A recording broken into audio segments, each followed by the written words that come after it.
Ladies and gentlemen, welcome back to another video on the channel today. This video is going to be a very quick instant reaction to the Lions and Chiefs game that just wrapped up. First of all, out of the gate, I want to say what a win for the Detroit Lions, a team that has been talked about a lot. Dan Campbell's been talked about a lot, Jared Goff, Jameer Gibbs, all of these guys, they've been talked about so much, and they walked into Kansas City and won week one. Now, they didn't do it in the way I would have expected them to. If you would have told me that the Lions offense put up 14 points against Patrick Mahomes in Kansas City and told me they won, I would have laughed in your face, but that's what they did. And the Lions, to me, I don't want to say they got lucky, but they really benefited from the Chiefs lacking their star power. And I'll get to that in a second when I talk about the Chiefs. But the Lions were able to make enough plays. Their offensive line down the stretch dominated the game enough to put it away, and Jared Goff made enough good throws to get them the win.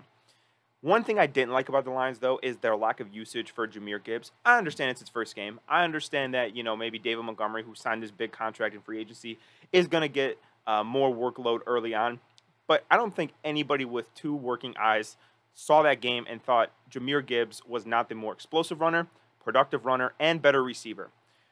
The thing with David Montgomery, though, is towards the end of the game, he was able to bulldoze his way into some first downs, and he was able to bulldoze his way into the end zone, and that's what they need, right? He was a good change of pace back, and he was getting the majority of the workload. Like I said, the Lions' offensive line was great, especially against the Chris Jones-less Chiefs. That was a big benefit to them. Chris Jones would have really stopped a lot of that running game, I think.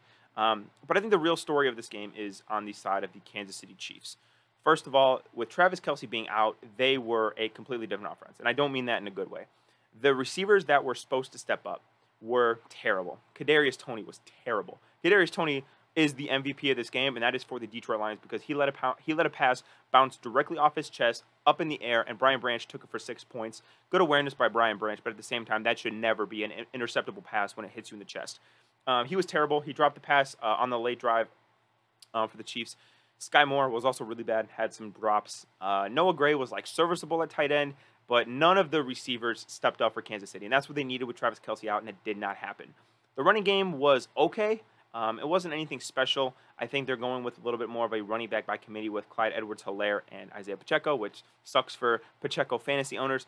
But I want to talk about the 4th and 25, or the 4th and 20 that turned into a 4th and 25 that Andy Reid decided to go for. And who am I to criticize Andy Reid, But I really didn't agree with that call.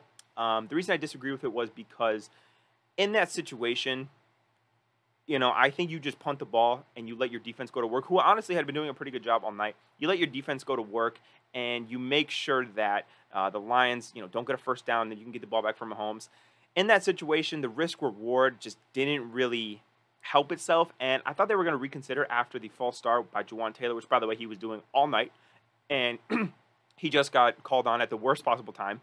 But I thought that they would reconsider, and I thought they should have reconsidered at 4th and 25, but he decided to go for it anyways, and Mahomes was kind of, he was kind of a one-man offense all night. He was running around, he was scrambling, he was making plays, but realistically, his receivers were doing him no favors.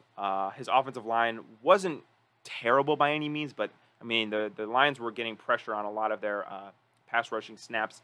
And to be completely truthful with you, I came to a epiphany during this game, and I said, listen, if Mahomes gets hurt, if this team that we saw today, Mahomes got hurt, the Chiefs would have a top 5 pick. Their roster is just not very good.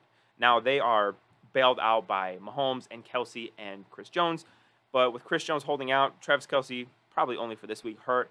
And if you remove Mahomes from this team, this is like a bottom 5 team. And they kind of showed that. I thought their defensive backs looked pretty good. But honestly, the Chiefs, they are more susceptible than I think some people think. Now, I told you guys this morning to take the Lions plus 4.5, plus 5.5. Regardless of what it was, they won, so that bet wins. So I'm so far 1 for 1 on making you guys money this year. But yeah, I just want to give my quick thoughts on this game, talk about what I liked, what I didn't like. And my Seahawks have to play the Lions next week, so hopefully their run defense is up to par, or else it is going to be a long Sunday for me. Don't forget to subscribe to the channel. I love all you guys, and I'll see you guys in tomorrow's video. Peace out.